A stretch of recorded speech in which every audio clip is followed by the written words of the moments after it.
Guía de autoinstrucción de entrenamiento estándar. En esta oportunidad nos toca la número 8, correspondiente a la estandarización de material menor de bomberos. El contenido de la guía es primero material de agua, luego material de rescate, material de escala, acceso forzado y ventilación y materiales específicos. El objetivo de la guía de autoinstrucción es que el bombero refuerce sus conocimientos teóricos y prácticos sobre material menor y su funcionamiento y características, procurando su adecuado uso según el tipo de emergencia. Primeramente tenemos la clasificación de los tipos de materiales menores que vamos a usar. Tenemos el material menor de agua, el material menor de rescate, de escala, acceso forzado y ventilación, y finalmente materiales específicos que vamos a ver al final de la guía. Partiendo de lo más básico del material de agua, tenemos las mangueras. En la imagen se puede ver por el lado izquierdo una manguera de 45 milímetros o una pulgada y 3/4 y una de 75 o de 3 pulgadas al lado derecho. La manguera de 45 milímetros son para incendios, cuentan con doble chaqueta, tejido de poliéster y forro interior de goma. Ahí se pueden apreciar las medidas, color y cuentan también con uniones de tipo Storz, que son las uniones más comunes dentro de los cuarteles a nivel nacional.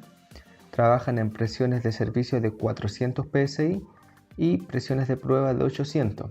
Cabe destacar que las mangueras tienen una presión de servicio, una de prueba y una de ruptura. La de ruptura aquí no aparece, pero a la que se trabaja como máximo es a la de servicio idealmente, que son equivalentes a 28 bares. En cuanto a la manguera de 3 pulgadas, su presión de ruptura, que aquí se aparece, es de 1200 psi. Está elaborada bajo la estándar NFPA 1961. Pesa 9,6 kilos. Es una manguera de 3 pulgadas en 18 kilos. La de 45 pesa 9,6, la de 3 pulgadas pesa 18 kilos. Resistente a sustancias químicas, aceites e hidrocarburos. La ventaja de la manguera de 3 pulgadas que se ve aquí es que tiene muy poca pérdida por roce por la dimensión en la que trabaja el transporte del agua. En cambio la otra va a tener mayor pérdida por roce, pero sí son más livianas para trabajar, por ende se usan en ataques más cercanos o a menores distancias. Aquí se pueden ver las formas de almacenamiento enrolladas sobre sí mismo, con ambas coplas juntas para un despliegue rápido o en el rollo común. En pollo, como se puede ver en nuestra unidad B1 y BF1, en camas y preconectadas, que puede ser igual manera en cama, pero que van todas conectadas y en la punta se almacena con el pitón para poder desplegarla de manera más rápida. El cuidado, primero, evitar los quiebres excesivos con presión, ya que eso va a hacer que se den golpes de presión dentro de la misma manguera. Evitar la exposición directa al sol, fuego, calor excesivo o sustancias químicas. Por lo menos este tipo de manguera que se ven aquí están más pensadas para lo que son los incendios en áreas urbanas. Por ende no debieran por qué estar expuestas directamente al fuego como si lo podría estar una manguera de tipo forestal, la cual sí tiene un recubrimiento que permite que salga agua y la mantenga húmeda y no se queme tan fácilmente como esta. Evitar bordes con filo al momento de trasladarlas o arrastrarlas. Evitar guardarlas sucias, mojadas o húmedas. Y creo que me salté las sustancias químicas, que igualmente son dañinas para las mangueras. Luego, continuando con el material de agua, tenemos los pitones, gemelos y trifulca. En la parte superior tenemos un pitón de aluminio anodizado, que tiene la capacidad de realizar chorro de enfriamiento, antiguamente llamado directo, cono de poder y de protección. El caudal, o presión mejor dicho, al que trabaja es de 7 bares, idealmente. Tienen uniones de 75 y 52 para mangueras de 45 en el caso de la unión de 52 y 75 para la de 75. Y trabajan de 470 a 940 litros por minuto o de 100 a 750 en el caso de la de 52, eso pensado en los 7 bares. Los gemelos y trifulca tienen una presión máxima de trabajo de 16 bares y cuentan de igual manera con uniones Storz. El gemelo, por ejemplo, en la parte superior se puede ver que tiene una unión de 75 milímetros y de 52 las salidas. En el caso de la trifulca, se puede ver que ambos extremos tienen uniones de 75 y de 52 a los lados, ya que esto permite continuar agregando líneas y sin perder caudal. Luego tenemos las motobombas flotantes a combustión para utilizar en aguas abiertas. Esta motobomba, la ventaja que tiene es que se puede usar en zonas de gran cantidad de agua, como sean piscinas, lagunas o ríos con gran afluente, ya que solamente necesita flotar. Antes de hacer funcionar se debe revisar los niveles de combustible y aceite. Este equipo usa gasolina de 93 octanos, en el caso del de la imagen. Cada motobomba en su manual de usuario va a traer un combustible específico para la motobomba, ya que si yo por ejemplo le pongo benzina de 97 octanos, claro, muchos creerán que va a tener más poder, pero además de eso va a generar una combustión con mayor temperatura, lo que puede causar daños o acortar la vida útil de la motobomba. La motobomba flotante. Los pasos para el uso. Primero, conectar la manguera a la unión Stors de 75, como se puede ver aquí. Girar la llave de paso de combustible que quede horizontal, en este caso está vertical, en la imagen del paso 3 ya está horizontal. Mover la palanca de ahogado a la figura del conejo y tome la manilla piola y tiene forma enérgica para accionar el arranque. Una vez de que la motobomba, claro ya no sale, una vez de que la motobomba ya está en funcionamiento, no es necesario mantener el ahogador conectado, al contrario, eso va a hacer de que la motobomba se sobrecargue de combustible, no sea capaz de combustionarla y se apague. Y el ahogador además solamente se usa cuando el equipo está funcionando por primera vez después de mucho tiempo, o sea que esté frío. Luego pasamos al material de rescate. Aquí podemos ver un kit de rescate de víctimas con un inmovilizador lateral construido en espuma y revestido de PVC. Para evitar contaminación, adherencia en su base, sirve para todo tipo de tabla. Ya aquí se pueden ver las dos partes que son la tabla que se añade a la tabla, valga la redundancia, y los cojines superiores que se añaden a la base de espuma. Y la base de espuma es la que se añade a la tabla. Luego tenemos la tabla de inmovilización construida en una pieza de polietileno 100% radiotranslúcida, lavable y resistente a cargas máximas de 272 kilos. De esta, dentro de nuestro cuartel hay de dos tipos, las anaranjadas como la que se ve aquí y unas amarillas que son un poco más gruesas, que tienen además la capacidad de ser flotables, o sea que puede transportar gente sobre el agua. Luego tenemos el inmovilizador pediátrico como los de la unidad RX1 y R1, de alta resistencia con correas de colores para un fácil uso, o sea que yo conecto rojo con rojo, amarillo con amarillo, gris con gris o azul si no me equivoco. Lavable, máximo largo del paciente de 1,372 metros y peso máximo de 41 kilogramos. Luego tenemos el bolso, como el de la unidad RX1, fabricado en nylon, costuras antidesgarro e impermeable, lavable, bolsillo para collares cervicales, cinta reflectante día-noche, como la que se puede ver en la parte delantera. El bolso, en su interior, una vez que se compra, va a traer 4 mantas isotérmicas, 2 alcohol gel, gasas parafinadas 4, tela adhesiva plástica, vendas de gasa elástica, vendas de gasa elástica de 8x4, la otra era de 6x4 y de 10x4, 2 de cada una, mascarillas para polvo N95, una cantidad de 5, mascarillas desechables de 3 pliegues con elásticos, va a traer 10, tijera de extricación, punta de pato de 14 centímetros, mascarilla para reanimación en bolsillo de válvula con bolsillo y válvula unidireccional, 2 cajas de guantes, vendas triangulares, tensiómetro manual con fonendoscopio, oxímetro de pulso, apósito estéril va a traer 10 de 10x20, 10x10 y apósito no Gauss de 20x25, apósitos para quemadura de 10x10, linterna de tipo bolígrafo reutilizable, 250 ml de suero fisiológico al 0,9% y 10 ml de suero de cloruro de sodio va a traer 10 y 4 del otro, haciendo una cantidad de 1 litro. Todos esos materiales que se pueden apreciar ahí vienen una vez que uno compra el bolso. En el caso de la unidad RX1, esta cuenta con un bolso de ese tipo, por ende debiera tener todos esos materiales y una vez que se van usando deben ir siendo repuestos. Luego tenemos el chaleco de extricación construido en nylon, revestido en vinilo, fácil de limpiar, asa integrada, se adapta con férulas de cadera, pelvis, puede ser usado con niños y mujeres embarazadas. Este material se utiliza para poder inmovilizar a gente que está por lo general en accidentes vehiculares y se puede sacar en posición descendente o sentado, inmovilizando de igual manera la zona cervical.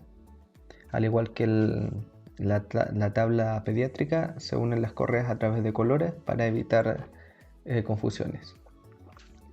Luego tenemos el collar cervical, construido en una sola pieza de material resistente, hipoalergénico, ajustable y radio translúcido.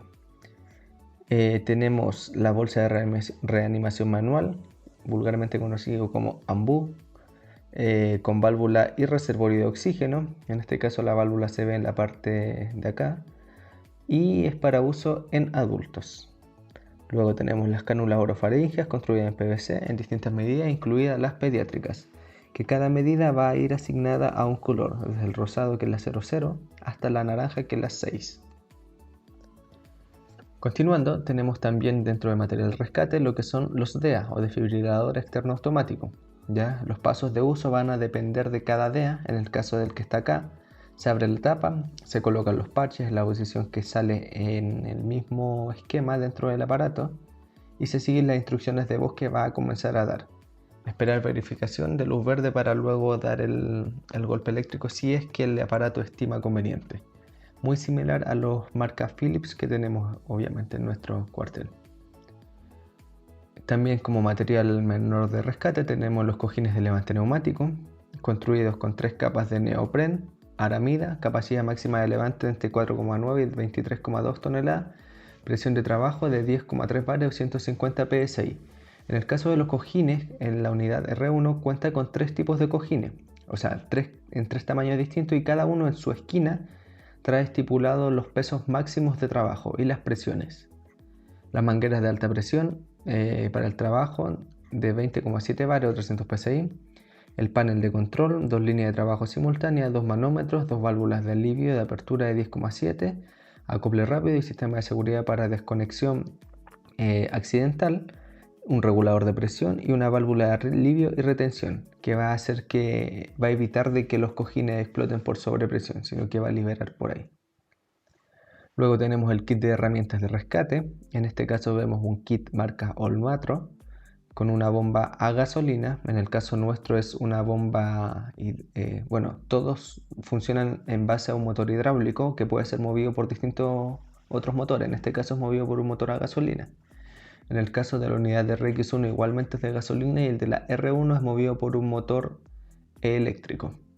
Tenemos el RAM o cilindro telescópico hidráulico para expandir, las mangueras coaxiales, que en este caso estas son más modernas y utilizan solamente una para la herramienta. En el caso de la RX1 y del R1 es de doble conexión, una de entrada y una de salida. Mandíbulas o extensor hidráulico, cizalla y además los accesorios que están disponibles en la unidad, que son los accesorios de tracción y las cuñas para las esquinas en el caso del uso de RAM. Cuanto a la bomba de gasolina de 93 octanos, la que aparece en pantalla, es de 4 tiempos, presión de operación de 720 bares, una presión bastante alta. Puede trabajar y conectar 2 herramientas simultáneamente, como la unidad R1, no así la RX1.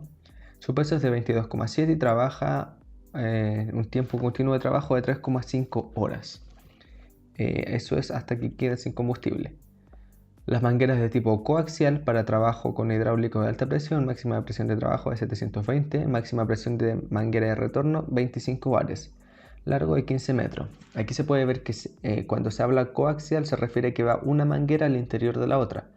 Por ende, la presión de una va a ser de 720 bares, que va a ser la que va a ingresar el aceite hidráulico a presión, y los retornos son de 25 bares, que es el que devuelve el aceite hidráulico. Un largo de 15 metros y viene con conexión rápida y retención de gasolina. Válvulas de retención de gasolina en caso de que hubiera alguna falla al interior del aparato con alguna fuga de algún tipo de la gasolina hacia los aceites.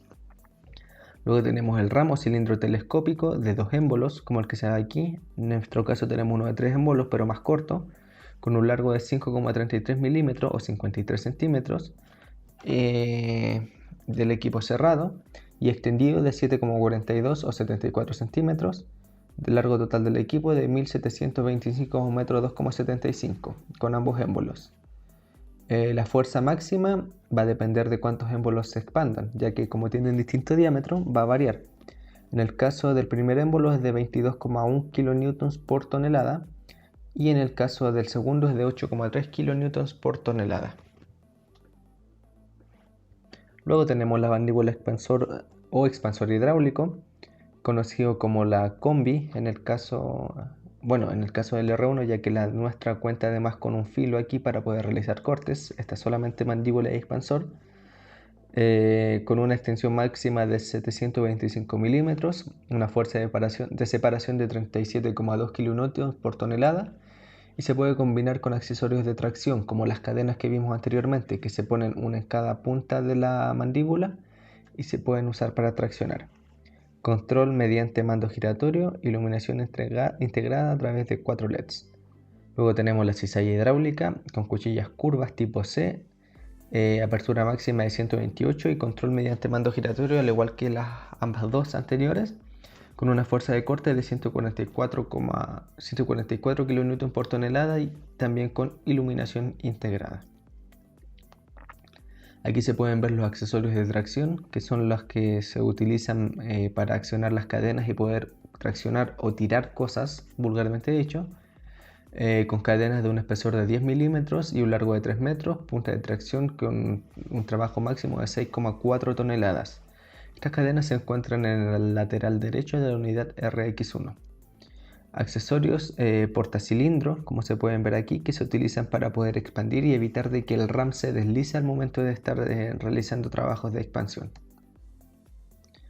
Luego pasamos al material de escala, acceso forzado y ventilación. Primero tenemos por la izquierda una escala de techo,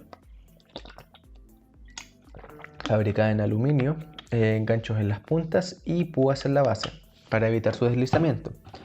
Los ganchos resisten 907 kilos, por lo cual pueden ser colgadas, resistencia horizontal y vertical de 340 kilos, sensores de temperatura en todas sus extensiones, mide 4,34 metros. Cuando hablamos de sensores de temperatura son estos típicos stickers que van por la zona interna de la escala y que cambian de color cuando han sido expuestas a temperaturas más allá de las cuales están diseñadas. Luego tenemos la escala simple, fabricada en aluminio, con púas en la base para evitar su deslizamiento, redonda en la punta, resistencia horizontal de 340 y sensores de temperatura, mide 6,10 metros. Finalmente en esta diapositiva se muestra una escala doble, fabricada en aluminio, con púas en la base y redonda en las puntas, resistencia horizontal de 340 kilos, de 340 kilos, ya sea extendida o no. Tiene una polea y una cuerda en su parte superior, sensor de temperatura y mide 8,5 metros. En cuanto a lo que es el material de acceso forzado, tenemos el Halligan, diseñado para realizar palancas, golpear, punzar, torcer y forzar accesos. Se complementa con hacha, cabeza plana y su peso es de 5 kilos y mide 914 milímetros o 91,4 centímetros. El hacha, como la que se ve acá, es un hacha plana, no un hacha de bombero, diseñada para realizar cortes, romper techos, paredes y puertas. Fabricada en acero al carbón, con mango de fibra de vidrio resistente, un peso de 2,7 kilos y un largo de 91,4 centímetros o 914 milímetros. Finalmente el bichero o gancho, diseñado para empujar o tirar, cuerpo fabricado en fibra de vidrio al igual que el hacha y su gancho en acero. El color High-Vis de alta visibilidad, gancho de 1,80 m de largo y un peso de 2,6 kilos. Gancho de 3 metros de largo pesa 3 kilos, ya que va a depender del bichero que se tenga. En nuestro caso contamos con ambos. Luego tenemos el material de acceso forzado y ventilación mecánica. De izquierda a derecha tenemos un ventilador y extractor eléctrico, luego un ventilador a combustión como el de la unidad B1, una motomoladora como la unidad B1 y motosierra a combustión como unidad B1 y BF1. Partiendo por el ventilador a combustión, ventajas de que es fácil de transportar. Su caudal de aire es de 43.100 metros cúbicos por hora, empuñadura plegable, que es la que se ve en la parte superior, inclinación automática. Al levantar la empuñadura de maniobra se coloca automáticamente el ventilador en su inclinación óptima, ya que si queda muy vertical se queda en espacio sin cubrir, lo mismo si está muy horizontal. Entonces yo al desplegar la empuñadura va a bajar una pata aquí atrás, un soporte que va a hacer que el ventilador se autoacomode a su ángulo de trabajo óptimo. Posicionamiento de trabajo de 2 a 6 metros eficaz independiente de la distancia de abertura. Este equipo no puede funcionar en espacios cerrados por riesgos de intoxicación con monóxido de carbono, que quiere decir que este ventilador debe ser puesto en un lugar abierto, ya que al ser a combustión va a liberar gases tóxicos. Aquí se puede ver la postura de la manilla y se puede ver también en la imagen inferior cómo se inclina automáticamente a la postura adecuada. Antes de encender se debe verificar lo siguiente: revisar el depósito de combustible. Este equipo funciona con gasolina de 93 octanos, y el depósito de aceite utiliza 10W30. Girar la llave de combustión para que quede en posición abierta y vertical, como se puede ver en la imagen de arriba. Luego se enciende los pasos para encender son poner el botón en on, o puede ser un botón como acá o una manilla giratoria, desplazar el ahogador hacia choque o hacia la parte que se puede ver aquí abajo que se ve abierto, desplazar el acelerador hacia el dibujo de conejo, idealmente solamente 1/3 del total del acelerador, tirar la piola suave hasta que se detenga, en forma seguida tirar la piola hasta el final. O sea, yo tomo primero la piola hasta que haga fuerza y desde ahí la tiro fuerte hacia arriba y la devuelvo rápidamente. No la tengo que soltar cuando la tengo arriba, ya que puedo romper el sujetador. Una vez encendido, el ahogador vuelve a la posición run o a apagado. En el caso de aquí que se puede ver que está abierto. Se acelera, mover el dibujo del acelerador de tortuga una vez que se utiliza y se apaga. Idealmente deben quedar funcionando en ralentí antes de uso y después de uso para poder así hacer de que los fluidos se calienten y se enfríen de manera gradual y cuidar un poco más el motor. Finalmente se apaga y se corta el paso de gasolina y se vuelve a la posición horizontal. En el caso del eléctrico solamente se conecta, en este caso con un enchufe Legrand P17 con cable de conexión de 2 metros y se enciende. Puede también ser con un enchufe de 16 amperes o enchufes convencionales dependiendo de la marca. Las ventajas que tiene es que es fácil de transportar, tiene un caudal de 31.200 metros cúbicos por hora a 3 metros y 40.000 metros cúbicos hora a 5 metros, desde la posicionado tomando en cuenta la entrada de aire y la posición del ventilador. Cubo B-Box rojo de poliéster y polietileno de estructura rígida, 2 cierres rápidos y machos transforma el ventilador en extractor al cerrar la tapa. O sea, yo ingreso el ventilador a este aparato y al ser eléctrico no va a tener mayor inconveniente, ya que los gases no hay gases generados por un motor a combustión y se enfría automáticamente por su propio viento, y conecto las mangas por los cierres que tiene aquí y puedo utilizarlo como un extractor. Con cierre rápido de 5 metros de peso, 11 metros y un peso de 11,5 kilogramos. Para trabajar el B-Box debe estar cerrado completamente. El ventilador eléctrico se transforma en extractor de la siguiente forma y extrae mientras utiliza presión negativa. Luego pasamos a la motosierra de combustión con motor de 2 tiempos para trabajo sobre madera. Permite un alto rendimiento por su relación peso-potencia, que quiere decir que un pequeño peso tiene una gran potencia o fuerza, simplificándolo bastante, para poder trabajar. Las partes de la motosierra: primero tenemos el cierre o la tapa del carburador en el 1, que todo esto va a depender de la marca de la motosierra, pero son todas similares y con mismos componentes pero en otros lugares. Tornillos de ajuste del carburador en el 2, que estos debieran estar siempre carburados y no debieran moverse mucho. El enchufe de la bujía en el 3, la corredera o servicio de verano y servicio de invierno en el 4, en el caso de que la motosierra lo tenga, ya que va a variar según las temperaturas. La válvula de descompresión en el 5, el freno de cadena en el 6, que esto es una especie de de embriague que hace de que se pueda acelerar y no gire la motosierra, y además es una protección de seguridad. El piñón o cadena en el 7, la tapa del piñón en el 8 que va sobre el piñón, el guardacadenas en el 9, el 10 que es el dispositivo de tensor de la cadena, que está aquí, que este se regula también para que la cadena tenga una tensión óptima. Dispositivo, tope de garras, que es el 11, que estos se utilizan para anclarse a un árbol o a una madera y hacer cortes con la parte inferior o superior de la motosierra utilizando palanca. La espada y finalmente la cadena o Hilo-Matic, que está aquí esquematizada. También tenemos el cierre del depósito de aceite por el otro lado, en el 14.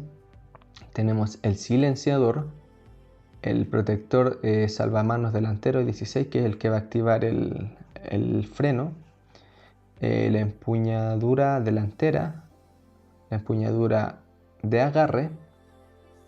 Tenemos el cierre del depósito de combustible en el 19. Tenemos que está aquí, que el combustible se llena con la motosierra de lado. La placa del mando unificado en el 20. El acelerador en el 21. El bloqueo del acelerador en el 22. El 23 que es la empuñadura trasera, que es toda esta pieza. Y el 24 que es el protector o salvamanos trasero. Emplear gasolina solo de 93 octanos sin plomo o lo que recomiende el fabricante. Emplear solo aceite de motor de 2 tiempos. Un bidón homologado para combustible, echar primero el aceite de motor, luego la gasolina y mezclarlos bien, ya que estas motosierras trabajan con una mezcla de aceite y combustible, ya que el motor es autolubricado, además del aceite también que utiliza para la cadena. Antes de encender la motosierra a combustión, no olvidar: todas las operaciones se deben realizar con la motosierra en un lugar despejado, plano y sin personas cercanas al giro de la cadena, la cual no puede tocar el suelo, ya que podría atascarse, dañarse o dañar a alguien o algo a su alrededor. Se revisa el depósito de aceite de la cadena, que este tiene la función de lubricar la cadena de corte, y el depósito de mezcla que tenga suficiente combustible o mezcla. El mando de la motosierra a combustión se interpreta de la siguiente manera. Primero tenemos la posición hacia arriba, como se puede ver en el esquema de acá, que es stop o motor parado. El encendido está desconectado. Luego tenemos la posición de funcionamiento, que sería esta especie de I, y el motor está en marcha o puede partir. Luego tenemos el gas de arranque. En esta posición se arranca el motor caliente.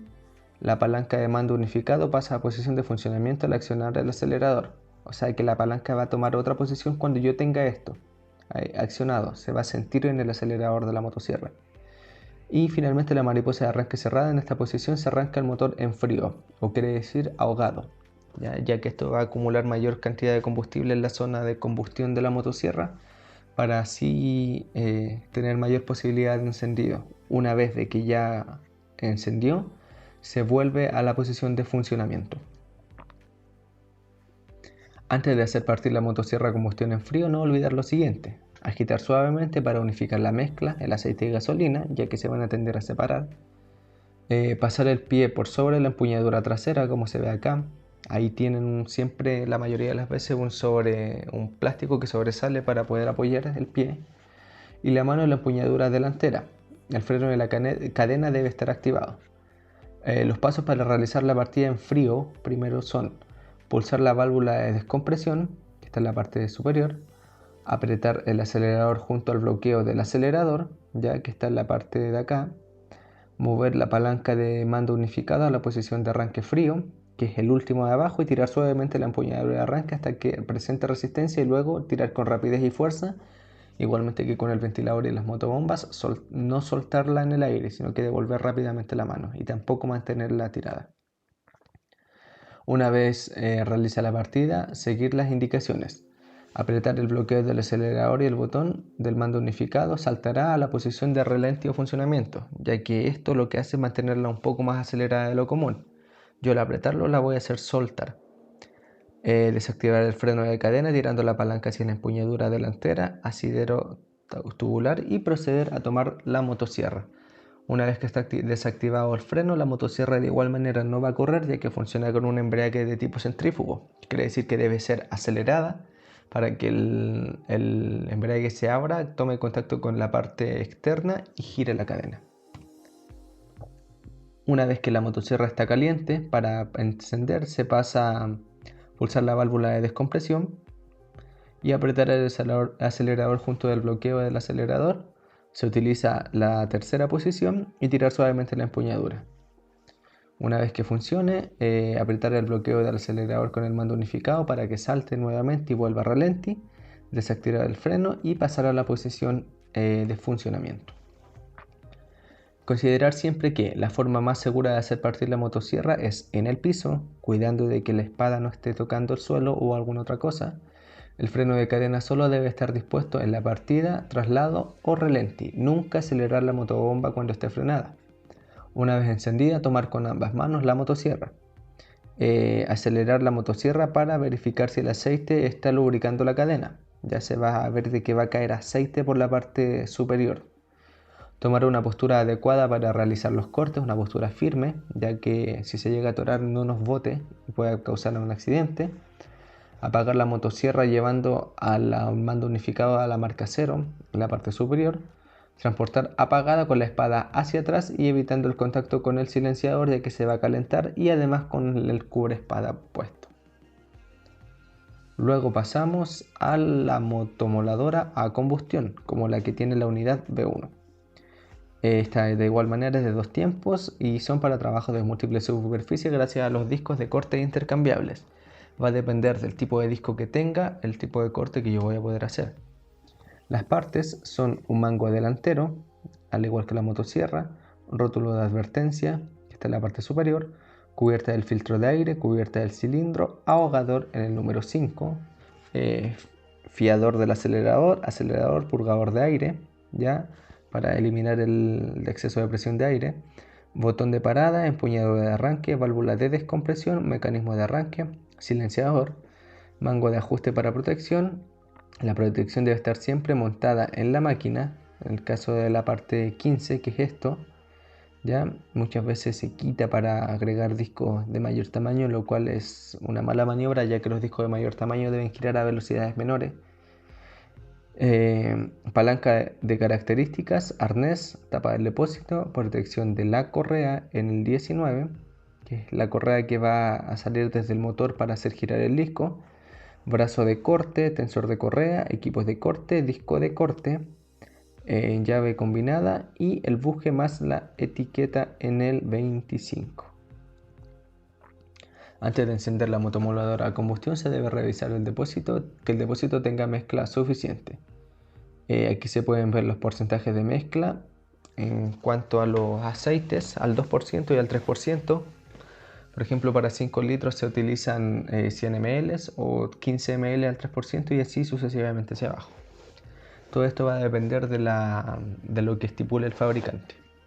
Emplear solamente gasolina de 93 sin plomo. Emplear solo aceite de motor de 2 tiempos, no aceites de 4 tiempos o para diésel. Un bidón homologado para combustible, para evitar de que haya pérdidas. Echar primero el aceite de motor, luego la gasolina y mezclar bien. En el caso de unos 50 a 2% con aceite para motores de 2 tiempos o Husqvarna o equivalente, y en el de 3 tiempos con otros aceites para motores de 2 tiempos refrigerados por aire y clasificados para JSO, FB, ISO, EGB, que son las clasificaciones de motores enfriados por aire y no por sistemas anexos. Para encender la motomoladora a combustión, no olvidar primero presionar la válvula de descompresión hacia adentro, que es la que va en la parte superior del estanque. El mando de parada de stop debe estar hacia la izquierda. El frío, el estrangulador o ahogador debe estar hacia afuera, que es el que está aquí, que es de color azul. Presiona al menos 6 veces el purgador de aire para llenar de combustible, para hacer de que el combustible circule hasta la cámara de combustión. Tirar la empuñadura de arranque hasta sentir la resistencia y continuar y tirar rápido y con fuerza. No soltar en el aire y devolverla de inmediato. Para detener, solo mover la palanca de encendido hacia la derecha o a la posición de stop. Y finalmente tenemos los que son los materiales específicos, partiendo por los de generación eléctrica, como se puede ver aquí el carrete, generadores y focos. Partiendo por un generador eléctrico, en este caso de 18 kilovatios o kVA, monofásico y trifásico a gasolina de 93 octanos de 220 a 400 voltios y 50 Hz o ciclos por segundo. El de 99 kilovatios de potencia máxima, capacidad de estanque de 12 litros para aceite de 1,7 litros de tipo de aceite 1040, autonomía de 5 horas, partida manual y eléctrica con batería, de 12 voltios incluida, 3 salidas de 220 IP68, que quiere decir que tienen resistencia a agua y polvo, y salida de 400 volts de IP67, obviamente también resistente a agua y polvo, enchufe CEE 17 o P17 hembra y tiene un peso de 136 kilos. En el caso de este enchufe es el que se puede ver en la parte inferior. Para hacerlo funcional, primero revisar el depósito de combustible. Esto debe hacerse también en el panel eléctrico, girar la perilla encendido a la posición de la palanca Vapor. Este equipo funciona con gasolina 93, en el caso del que se está mostrando en pantalla. Revisar el nivel de aceite. Cuenta con un sensor de detección de falla de aceite en el caso de este equipo. Girar la llave de combustible para que quede en la posición abierta o vertical. Tirar la palanca del ahogador en el caso de que esté frío. Girar la perilla de 2 tiempos a la posición Barrier y luego a Start. Una vez encendido, empujar el ahogador para evitar que el motor se sobrecargue de combustible. El generador tiene disponible una partida manual, la cual se utiliza si falla la partida eléctrica. Para generar la partida manual se deben seguir los mismos procedimientos establecidos para la partida eléctrica. Girar la perilla hasta Barrier para luego usar la empuñadura de arranque. Para apagar todos los equipos conectados se pasa a la posición OFF y girar la perilla a la posición STOP. Esto va a hacer que el generador deje de enviar electricidad y esto lo va a detener. Cortar el paso de combustible para que quede en la posición vertical. En el caso del generador de 3 kilovatios o kVA, el generador eléctrico monofásico a gasolina de 93 octanos, solamente a 220 voltios con 50 Hz de ciclo, de potencia máxima de 3 kVA, capacidad de estanque de 3,1 litros, aceite de 0,6, 1040 nuevamente y una autonomía de 2 horas en partida manual, 2 salidas de 220 de IP68 certificada para agua y polvo y enchufe P17 hembra con un peso de 54 kilogramos. Primero se revisa el nivel de combustible con el medidor que está en la parte superior, se revisa el nivel de aceite, se mueve la llave hacia la derecha para ahogar, como se puede ver en la parte de aquí, si es que está frío, y hacia la izquierda para activar el ahogador y hacia la derecha se activa el paso del combustible. Girar la perilla de encendido a ON, tirar la empuñadura de arranque hasta que se detenga y seguidamente tirar la piola hasta encender. Una vez encendido, mover el ahogador hacia la derecha para desactivarlo y para apagar, una vez que se utilizó, se apagan los sistemas, al igual que el anterior, y luego se apaga el generador. Una vez desconectado desde el botón OFF, se corta el paso de combustible y se almacena. En el caso de los focos eléctricos y trípodes, los que se pueden ver en la imagen son los focos Spectral LED de 1000 lúmenes de potencia, 60 LED ultra brillantes, con duración de 50.000 horas, cuentan con switch on-off de manera individual, tanto el derecho como el izquierdo, y el trípode fabricado en aluminio anodizado para uso de bomberos con un largo de almacenamiento de 1 metro y su largo extendido de 1,8. El carrete de operación viva intermitente con tierra que se puede ver aquí, puede transmitir electricidad mientras se extiende. Su largo total es de 47 metros, 45 en extensión y 2 en cola, e incluye una trifulca Delta Box Maneques con 3 salidas de 220 voltios hembra que están por el sector de aquí, en el aparato este blanco que es el conector de operaciones. La conexión de los focos al generador se ubica una de las salidas de 220 voltios, que son las superiores. Se abre la tapa, se acerca el enchufe macho al carrete o foco, se acerca la guía, ya tienen una guía plástica que va a calzar con la que se ve en la guía de conexión, empujar hasta que tope y girar la tuerca de cierre, que es la que está aquí para evitar de que se suelte. Luego se despliegan los trípodes, se instalan los focos apagados, se dispone la trifulca en el carrete, se entra la guía de enchufe con la guía del conector, que se puede ver en la parte superior y en la parte inferior del conector, conectar la tuerca de cierre, desplegar el carrete eléctrico y finalmente encender el foco. En cuanto al material forestal, igualmente incluye material específico, está el rastrillo sesgador, la pala punta de huevo, el MacLeod y el Pulaski, utilizado para corte y para limpieza. Tenemos también detectores de gases avanzados de última tecnología, capaz de detectar gas combustible, no combustible y tóxico. Los pasos para el uso son, en el caso del que se ve aquí, encender la unidad en un ambiente sin contaminación, fuera de la zona a trabajar. El indicador verde se iluminará si hay energía suficiente para la batería, el rojo se puede parpadear y puede escucharse una pequeña señal durante el calentamiento. Ajustar el disco de altas señales girándolo en sentido de las agujas del reloj hasta que comience a sonar una señal uniforme.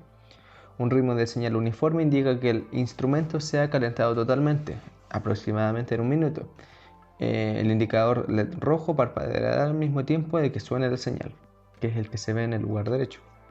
Acercar el sensor a la zona donde se sospeche que hay una fuga de gas, hasta que la señal comience a aumentar. Cuando la señal aumente, no mover el sensor de la zona de posible fuga. Un aumento de señal indica que se está acercando a una fuga o disminución de señal indica que se está alejando. En el caso de los del cuartel, estos se encienden a máxima potencia en una zona igualmente descontaminada y se baja hasta que quede solamente una luz encendida. Una vez que está esa luz encendida de base, se puede ingresar y si es que encienden las demás, se puede sospechar de que hay una fuga de gases. En el caso de la cámara de imagen termal, cuenta con una pantalla LCD, un seguimiento de punto frío y caliente, zoom y un encendido y apagado en la zona central. Conectores de carga por el lateral derecho, la ventana del lente, un láser infrarrojo, un botón de activación del láser y un compartimiento para batería en la zona inferior.